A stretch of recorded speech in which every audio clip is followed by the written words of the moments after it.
Assalamualaikum warahmatullahi wabarakatuh. Nama saya Naufal Zakiudi Sira, kelas 11 MIPA 6, absen 21, akan membaca naskah hasil kita. Ruang tengah dari sebuah ruang yang cukup menyenangkan buat suatu keluarga yang tidak begitu rakus. Lumayan keadaannya, sebab lumayan pula penghasilan si pemiliknya. Sebagai seorang kasir di sebuah kantor dagang yang lumayan pula besarnya. Kasir itu bernama Misbah Zazuli. Sandiwara ini ditulis khusus untuk latihan bermain, sebab itu sangat sederhana sekali dan sangat kecil sekali. Dan sandiwara ini kita mulai pada suatu pagi. Mestinya pada suatu pagi itu ia sudah duduk dekat kas registernya di kantornya. Tapi pagi itu ia masih berada di ruang tengah, kelihatan lesu seperti wajahnya. Tas sudah dijinjing dan ia melangkah hendak pergi. Tapi urung lagi untuk yang kesekian kalinya. Dia bersiul sumbang untuk mengatasi kegelisahannya, tapi tak berhasil. Saudara-saudara yang terhormat, sungguh sayang sekali sandiwara yang saya mainkan ini sangat lemah sekali. Pengarangnya menerangkan bahwa kelemahannya, maksud saya kelemahan cerita ini disebabkan ia sendiri belum pernah mengalaminya. Ini, ia berdakwah tidak saudara, sangat susah diletakkan tasnya. Saya sangat susah sekali sebab istri saya yang sangat cantik sekali. Kecantikannya itulah menyebabkan saya jadi susah dan hampir gila. Sungguh mati, saudara. Dia sangat cantik sekali. Sangat jarang Tuhan menciptakan perempuan cantik disengaja. Sebab perempuan-perempuan jenis itu menyusahkan dunia. Luar biasa, saudara. Bukan main cantiknya istri saya itu. Hampir saya sendiri tidak percaya bahwa dia itu istri saya. Saya berani bersumpah dulu sebelum dia menjadi istri saya, tatkala bertemu pandang pertama kalinya di suatu pesta, berkata saya dalam hati, maulah saya menyobek telinga kiri saya dan saya berikan padanya sebagai mas kawin kalau suatu saat nanti ia mau menjadi istri saya. Tuhan Maha Pemurah, kemauan Tuhan selamanya disulit terteka. Sedikit banyak rupanya suka akan surprise. Buktinya meskipun telinga saya masih utuh, toh saya telah berumah tangga dengan Supraba selama 5 tahun lebih. Aduh cantiknya, saya berani mempertaruhkan kepala saya bahwa bidadari itu akan tetap bidadari walaupun ia telah melahirkan anak saya yang nomor 2. Saya hampir tidak percaya pada apa yang saya lihat. Tubuh yang terbaring itu sedemikian utuhnya cantik. Kata cantik pun tak dapat pula menyebutkan keajaibannya. Cobalah seandainya suatu ketika gadis-gadis sekolah berkumpul dan istri saya di antara mereka. Saya yakin saudara-saudara pasti memilih istri saya, biarpun saudara-saudara tahu dia adalah janda lesu. Ya saudara, kami telah bercerai 2 bulan yang lalu. Inilah kebodohan sejati dari seorang laki-laki. Kalau saja amarah itu tidak datang kepada saya, tak mungkin saya akan sebodoh itu menceraikan perempuan ajaib itu. Semua orang yang waras akan menyesali perbuatannya, kecuali para koruptor, sebab mereka tak mampu lagi menyaksikan harmoni dalam hidup ini. Padahal harmoni adalah keindahan sendiri, dan istri saya harmonis dalam segala hal, sempurna. Menarik napas, bau parfumnya, baunya 1000 bunga sedap malam dikala malam, 1000 melati di suatu pagi, segar. Telepon berdering. Itu dia, sebentar, ragu-ragu. Selama minggu ini, setiap pagi ia selalu menelpon. Selalu ditanyakannya, sarapan apa kau, Mas? Kemarin saya menjawab, nasi putih dengan otak sapi. Pagi ini saya menjawab, mengangkat gagang telepon. Misbah Zazuli di sini. Halo. Meletakkan pesawat telepon, salah sambung, gila. Saya marah sekali, penelpon itu tak tahu perasaan sama sekali. Tiba-tiba, oh ya jam berapa sekarang? Gugup melihat arloji. Tepat jam 8:15, saya terlambat 3/4 jam. Maaf, saya harus ke kantor, lain kali kita bertemu cerita ini atau datanglah ke kantor saya. PT Dwi Warna di Jalan Merdeka. Tanyakan saja di sana nama saya, Kasir Zazuli. Maaf, sampai ketemu melangkah cepat. Sampai di pintu sebentar ia ragu, tapi kemudian ia terus juga agak lama. Kasir kita masuk lagi dengan lesu. Mudah-mudahan perdagang ini internasional dan pedagang nasional tidak terganggu meskipun hari ini saya telah memutuskan untuk tidak masuk kantor. Tidak saudara, saudara tidak bisa seenaknya mencap saya punya bakat pemalas. Saudara bertanya kepada Pak Sukandar kepala saya tentang ini, diri Misbah Jazuli. Tentu Pak Sukandar segera mencari-cari kata yang terbaik untuk menghormati kerajinan dan kecermatan saya. Kalau saudara mau percaya, hari pertama saya membolos. Sejak 6 tahun saya bekerja di PT Dwi Warna. Seperti saudara saksikan sendiri, badan saya sedemikian lesunya, bukan? Tuhanku, ya hanya Tuhan yang tahu apa yang terjadi dalam diri saya. Saya rindu istri saya, dan saya ditimpa rasa penyesalan dan rasa takut masuk kantor, berhubung pertanggungjawaban keuangan. Telepon berdering. Sekarang pasti dia menuju pesawat telepon. Saya sendiri tak tahu kenapa selama minggu ini ia selalu menelpon saya. Apa mungkin karena mengajak rukun atau rujuk kembali? Tak tahulah saya. Saya sendiri pun mengharap ia kembali tapi tidak. Saya tak boleh menghina diri sendiri begitu bodoh. Bukan saya yang salah, dia yang salah. Yang menyebabkan peristiwa perceraian ini bukan saya, tapi dia. Dia salah sebab dia selayaknya minta maaf pada saya, dan dia harus minta maaf. Saya laki-laki berharga, saya punya penghasilannya cukup. Laki-laki gampang mencari perempuan sekalipun sudah 10 kali beristri. Pandang perempuan dengan pasti. Air muka disegarkan dengan sedikit senyum. Dan suatu saat berpura-pura berpikir menimbang kecantikan dan kemudian pandang lagi. Dan jangan sekali-kali kasar. Wajah lembut seperti waktu kita berdoa, dan kalau perempuan itu menundukkan kepala saya, kita telah menjerat lehernya, beres. Nah, saya cukup punya martabat, bukan? Dan lagi dia yang salah. Ingat, dia yang salah. Nah, saudara tentu sudah tahu tentang sifat saya. Saya sombong seperti umumnya laki-laki. Kesombongan saya mungkin karena sedikit rendah hati. Tidak, bukan saya tampang begitu jelek. Dapat berdering lagi. Pasti istri saya. Menarik nafas panjang. Saya telah mencium bau bedaknya. Demikian wanginya sehingga kulitnya menyebabkan bedak itu wangi. Oh, apa yang sebaiknya saya katakan? Tidak, saya harus tahu harga diri. Kalau dia aku maafkan, niscaya semakin kurang ajar. Saudara tahu, dia berhubungan lagi dengan pacarnya ketika di SMA. Ya, memang saya tidak tahu betulnya prasangka itu. Tapi cobalah bayangkan betapa besarnya perasaan saya. Suatu hari secara kebetulan saya pulang dari kantor lebih cepat dari biasanya, dan apa yang saya dapati, laki-laki itu di sini dan sedang tertawa-tawa. Dengar ketawa-ketawa tuh, ya Tuhan. Cemburuku mulai menyerang lagi, perasaan cemburu yang luar biasa. Telepon berdering lagi. Pasti dia mengangkat gagang telepon.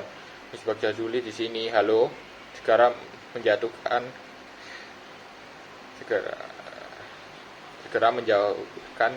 pesawat telepon dari telinganya. Inilah ular yang menggoda Adam dahulu. Perempuan itu menelpon dalam keadaan aku begini, jahanam. Ya, saya Jazuli, ada apa? Nanti dulu, jangan dulu kau memakai kata-kata cinta yang membuat kaki gemetar itu. Dengan dulu. Apa ya, perempuan biadab? Kau telah menghancurkan kejujuranku. Dengarkan. Kau telah menghancurkan kejujuranku. Dengarkan. Kau menyebabkan semua semakin berantakan dan membuatku gelisah dan takut seperti buronan. Meletakkan pesawat dengan marah. Betapa saya marah. Sesudah beberapa puluh juta uang kantor saya pakai berfoya-foya. Apakah ayah mengharap saya akan mengangkat lemari besi itu ke rumahnya? Gila. Ya saudara, saya telah berhubungan dengan seorang perempuan. Beberapa hari setelah saya bertengkar di pengadilan agama itu, saya tertipu, uang saya ludes, uang kantor ludes. Tapi saya masih bisa bersyukur sebab lumpur itu masih mengenai putih saya. Setengah bulan lalu terjaga dari mimpi edan itu. Betapa saya terkejut waktu menghitung berapa puluh juta uang kantor katut. Dan sejak itulah saya ingat istri saya. dan saya mendengar tangis anak saya. Tambahan lagi istri saya menelpon sejak seminggu belakangan ini. Tuhanku, bulan Desember, beberapa hari lagi kantor saya mengadakan stock of name. Inilah penderitaan itu, memandang potret di atas buku. Sejak seminggu yang lalu saya pegang lagi potret itu. Ya Tuhan, apakah saya mesti menjadi penyair untuk mengutarakan sengsara ini, badan dan sengsara jiwa ini? Apabila anak-anak telah tidur semua, dia duduk di sini di samping saya. Dia membuka majalah dan membaca surat kabar. Apabila suatu saat mata kami saling bertemu, kami pun sama-sama tersenyum. Lalu saya berkata lembut, "Manis, kau belum mengantuk?" Wajahnya yang menakjubkan itu menggeleng-geleng indah dan manis sekali. Dia berkata juga dengan lembut, "Aku hanya menunggu kau, Mas." Saya tersenyum dan saya berkata lagi, "Aku hanya membaca koran, Manis." Dan lalu ia berkata, "Aku menunggui kau membaca koran, Mas." Kemudian kami sama-sama pun tersenyum bagai merpati jantan betina. Kebelai rambutnya yang halus mulus, wanginya, nyamannya, lautan minyak wangi yang memisankan, membius sukma. Apabila dia berkata seraya menegadah, "Mas," maka segera aku padamkan lampu di sini dan lewat jendela kaca kami menyaksikan pekarangan bunga-bunga yang kabur dan langit biru bening di mana purnama yang kuning telur ayam itu merangkak-rangkak dari ranting-ranting. Tiba-tiba ganti nada. Baru saja saya menjadi seorang penyair cengeng yang mengenang semua itu. Tidak laki-laki itu. Sebentar, saya belum menelpon kantor, bukan sebentar. Diangkatnya pesawat telepon itu, memutar nomornya. "Halo, minta 12337 Utara."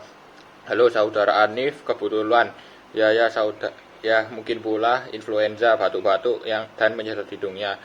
"Pasti bukan batuk dan pilek saudara." Ya saudara Anif, saya merasa senang sekali kalau saudara sudi memintakan pamit saya kepada Pak Sukandar. Terima kasih. Saudara bertemu dengan istri saya di sebuah restoran. Ada suara naik. "Apa? Dengan laki-laki?" Tentu saya tidak boleh marah, saudara. Dia bukan istri saya. Ya jangan lupa pesan pada Pak Sukandar. Batuk dan menyedot hidungnya lagi. "Saya sakit, pilek." "Terima kasih." Meletakkan pesawat telepon. Seharusnya saya tidak boleh marah. Bukankah dia bukan istri saya lagi? Persetan. Pokoknya saya marah. Persetan, cemburuan kumat. Persetan. Saudara bisa mengira apa yang terdapat dalam hati saya. Saudara tahu apa yang ingin saya katakan pada saudara. Saya hanya butuh satu barang, saudara. Ya, benar-benar saya butuh pistol, saudara. Pistol saya akan bunuh mereka sekaligus. Kepala mereka cukup besar untuk menjaga agar peluru saya tidak meleset dari pelipisnya. Nafas sudah kacau. Mayat-mayat itu sudah tergeletak di lantai. Apakah saudara pikir saya membidikkan pistol itu ke kening saya? Oh tidak, dunia dan hidup tidak sekedar daun kelor. Saudara, sebagai orang yang jujur dan jangan lupa saya adalah seorang yang kesatria dan sportif, maka tentu saja secara jantan saya akan menghadap dan menyerahkan diri kepada polisi yang terdekat dan berkata dengan bangga dan heroik, "Pak, saya telah menembak Prono Citra dan Roro Mendut." Tentu polisi itu akan tersenyum dan kagum campur haru, dan bukan tidak mungkin akan memberi saya segelas teh dan baru setelah itu membawa saya ke sebuah sel yang pengap.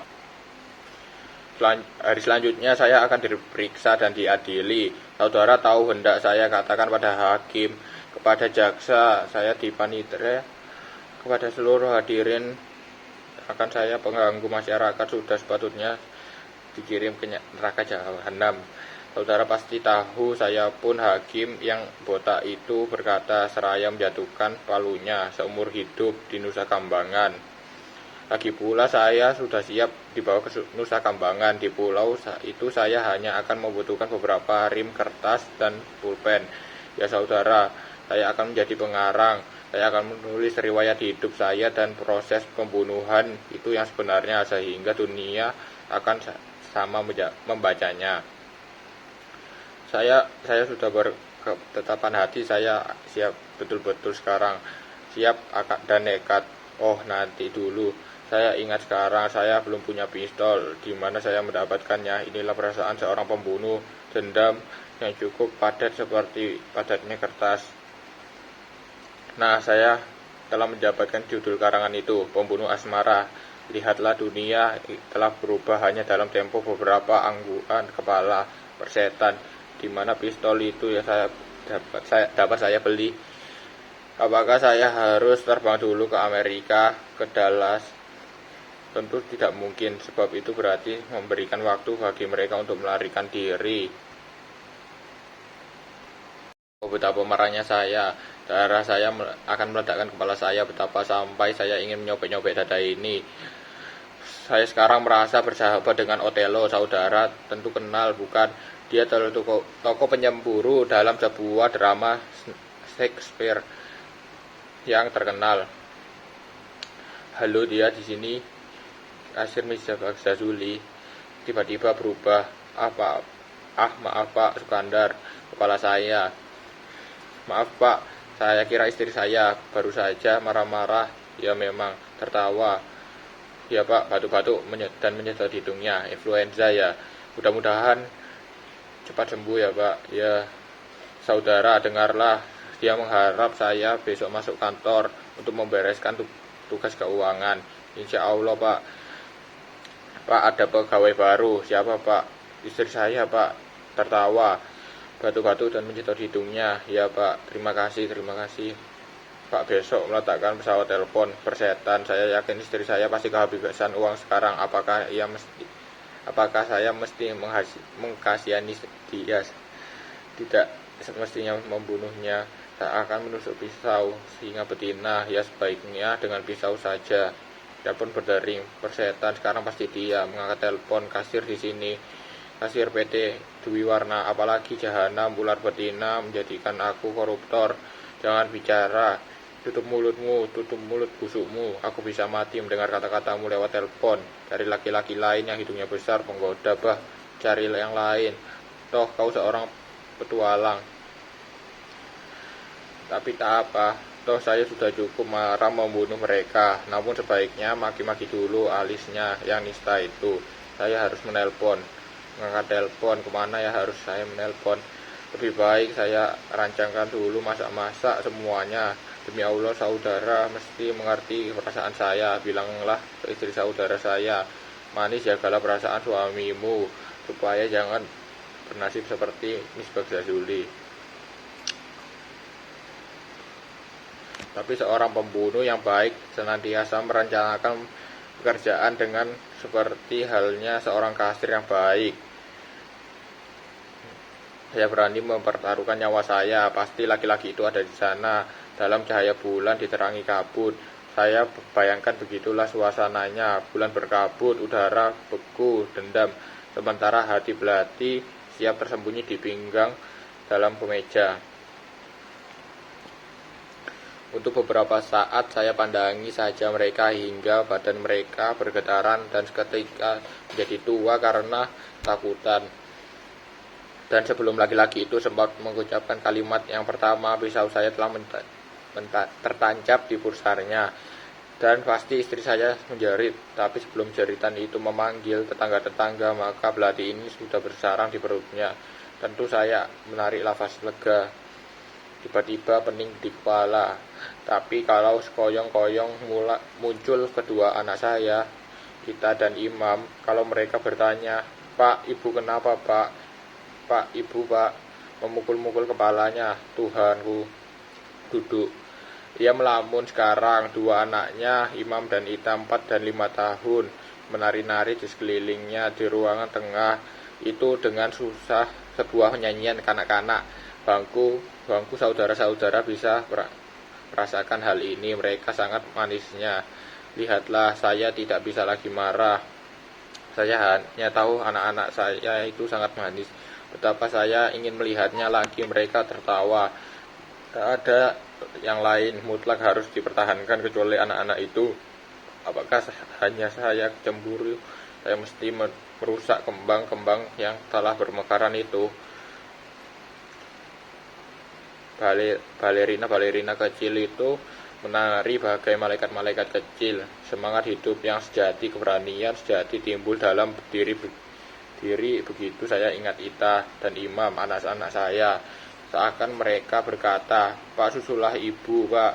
Ke kantorlah, Pak." Ya Ita, ya Imam. Malaikat-malaikat kecil itu gaib menjelma di udara. Saya harus pergi ke kantor. Akan saya katakan semuanya kepada Pak Sukandar. Saya mengganti uang-uang itu besok. Saya jual beberapa barang dan rumah ini. Setelah semuanya beres, dengan tenang dan tawakal kepada Tuhan, hari ini hari Jumat di masjid, setelah saya sembahyang, saya akan minta ampun kepada Allah. Telepon berdering jahanam. Kalau saudara mau percaya, inilah sundal. Setiap kali saya tengah berpikir begini, jahanam itu telepon saya. Telepon berdering lagi, jahanam ini sundal. Inilah sundal itu sesudah uang kantor ludes. Apakah ia mengharap rumah ini dijual? Mengangkat pesawat telepon. Ya Misbah Jazuli, tersirat darahnya saudara dan jantung saya berdebar seperti kala dulu duduk di samping pengantin. Demi Tuhan, tak salah ini suara istri saya. Oh, saya mencium bau bedaknya. Hutan mawar dan hutan anggrek yang manis saya sendiri. Saya yakin dia sepikiran dengan saya, mencoba untuk menyikap kenangan lama. Lihatlah, niat baik selamanya tidak mudah segera terwujud. Saudara gila perempuan itu. Apakah ini bukan suatu penghinaan? Dia mengharap agar nanti sore saya datang ke rumahnya untuk melihat apakah laki-laki calon suaminya itu cocok atau tidak baginya. Gila, rupanya laki-laki itu dulu cuman iseng. Ya tentu bisa meletakkan pesawat telepon dengan kasar. Jahanam, saudara tentu mampu merasakan apa yang saya rasakan. Beginilah kalau pengarang sandiwara ini belum pernah mengalami peristiwa ini. Beginilah jadinya saya sendiri pun jadi bingung untuk mengakhiri cerita ini. Persetan, pengarang itu. Jam berapa sekarang? Persetan semuanya. Yang penting saya akan ke kantor meski sudah siang. Dari kantor saya akan langsung ke masjid. Dari masjid langsung ke rumah mertua saya. Langsung saya memboyong semua anak-anak itu yang menanti saya. Persetan, sampai ketemu, selamat siang. Melangkah seraya menyambar tasnya, tiba-tiba berhenti selangkah, mengeluarkan sapu tangan, batuk-batuk dan menyedot hidungnya. Saya influenza bukan? Selesai.